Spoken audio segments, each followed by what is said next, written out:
Falastiin waa waddan ku yaalla bariga dhexe ee qaaradda Aasiya.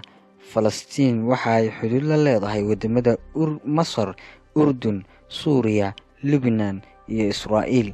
Markii hore dhulka waxaa deganaan jiray Carab Falastiini ah iyo Yuhuud aad u yareed, waxaana lagu qiyaasaa in ay Falastiiniyiinta ay gaarayaan in ka badan 8 milyan oo qof. Dad tiriska 1997 qaxoontiga Falastiiniyiinta waxay kala degan yihiin waddamada Urdun oo 3 milyan u qaxday, Lubnaan oo 400,000 ay iyagana qaxoonti ahaan ku galeen, iyo waddamada kale ee Carabta. Ismaamulka Falastiin waa dowlad loo sameeyay shacabka Falastiin sanadku markuu ahaa 1993. Dowladdan waxay ka kooban tahay marinka Gaza iyo Daanta Galbeed. Waddamada badankoodu waa aqoonsan yihiin jiritaanka dowladda Falastiin, laakiin waxaa jira waddamo ka mid ah waddamada galbeedka oo aan aqoonsanayn. Ismaamulka dowladda Falastiin kama mid aha Qaramada Midoobay sabab la xiriirta aqoonsi la'aanta. Dowladdan ma laha ciidamo qalab sida oo difaaca shacabka Falastiin sabab la xiriirta gumaysiga Yuhuudda oo diidan in ay ciidamo yeeshaan cabsi ay ka qabaan darteed.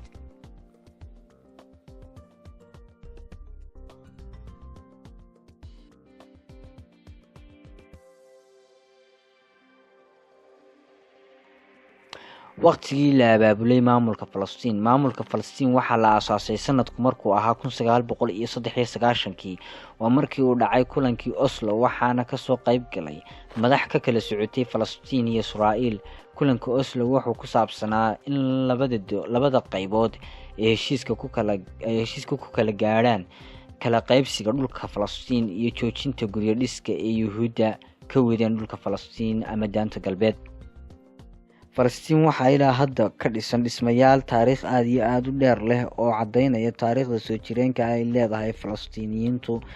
Falastiin waxa ay leedahay taariikh soo jiitamaysay xilliyo aad iyo aad u fog. Waa dhulkii ay ku noolaayeen shacabkii loo yaqaanay Kanaan. Magaca Falastiin ciddii bixisay waxa ay ahaayeen Giriigii hore, markaas oo ay magaca Falastiin u bixiyeen dhulka xeebaha ah ee waddanka Falastiin. Xilliyada qaar magaca Falastiin waxaa loogu yeedhi jiray dhulka Falastiin iyo waddanka Urdun oo wada socda.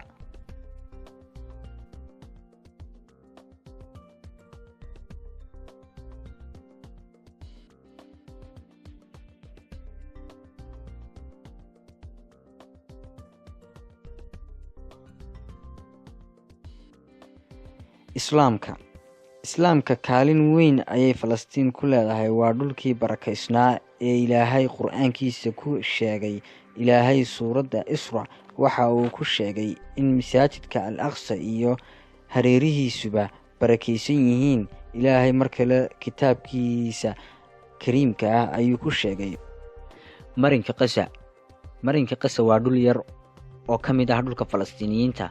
Dadka degan Gaza waxaa lagu qiyaasaa 1.5 milyan oo qof, waxayna xuduud la leeyihiin Masar oo ka xigta koonfur galbeed iyo Israa'iil oo ka xigta koonfur bari.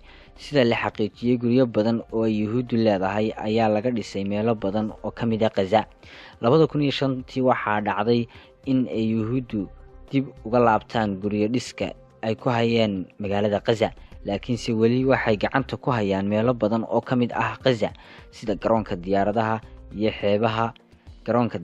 iyo xeebaha. Yuhuuddu waxay weli ku doodayaan iyaga oo maalin kasta ku wada dil iyo isbaarooyin aad u fara badan. Daanta Galbeed. Intiina badan waxaad isweydiisaan Daanta Galbeed xaggee ku taallaa, xaggeese ku dhacdaa? Daanta Galbeed waa dhul xidhan oo ka mid ah dhulka Falastiin. Daanta Galbeed waxaa bariga kaga beegan webiga Urdun. Dhinaca waqooyiga iyo galbeedka iyo koonfurta waxaa kaga dhegan xariiqinta cagaaran oo Israa'iil samaysay sanadku marka uu ahaa 1949. waa marka uu dhammaaday dagaalkii Carabta iyo Israa'iil 1948. Dadka degan Daanta Galbeed waxa ay gaadhayaan in ka badan 2.4 milyan oo qof. 2 cisho ka hor ayuu ku dhawaaqay madaxweynaha dalka Mareykanka Donald Trump in caasimadda Israa'iil ama Yuhuuddu ay tahay magaalada barakaysan ee Gaza.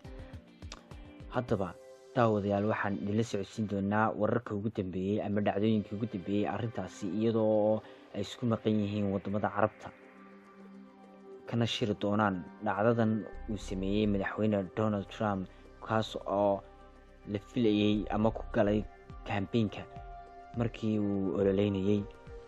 hana ilaawin inaad channelka subscribe siisaan, like iyo share si aad ula socotaan barnaamijyada dambe aan soo wadno.